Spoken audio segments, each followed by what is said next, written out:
கள்ளக்குறிச்சியில் மெத்தனால் கலந்த கள்ளச்சாராயத்தை அருந்திய 100க்கும் மேற்பட்டோர் மருத்துவமனையில் சிகிச்சை பெற்று வராங்க.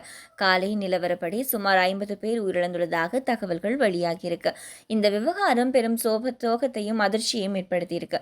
மேலும் எண்ணிக்கை உயர்ந்து கொண்டே வாரதால மாநிலம் முழுவதும் பெரும் அதிர்வலைகளை ஏற்படுத்தியிருக்கு.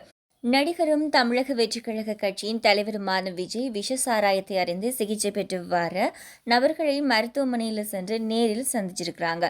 இந்த நிலையில தமிழ் வெற்றிக் கழக கட்சியின் பொதுச் செயலாளர் என் ஆனந்த் அறிக்கை ஒன்றை எக்ஸ் தளத்தில் வெளியிட்டிருக்கிறாங்க.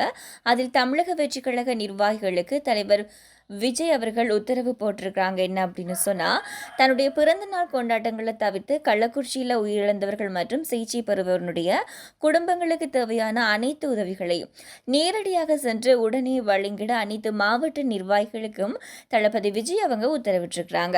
எனவே தலைவர் அவர்களின் உத்தரவின்படி கழக நிர்வாகிகள் கள்ளக்குறிச்சியில் பாதிக்கப்பட்ட குடும்பத்தினரை நேரில் சந்தித்து அவர்களுக்கு தேவையான மருத்துவ உதவி மற்றும் அத்தியாவசிய பொருட்கள் உள்ளிட்ட தேவையான உதவிகளை உடனடியாக செய்ய வேண்டும் அப்படின்னு சொல்லி கேட்டுக்கொள்கின்றேன் என்று பொதுச் செயலாளர் என் ஆனந்த் தெரிவித்திருக்கிறாங்க.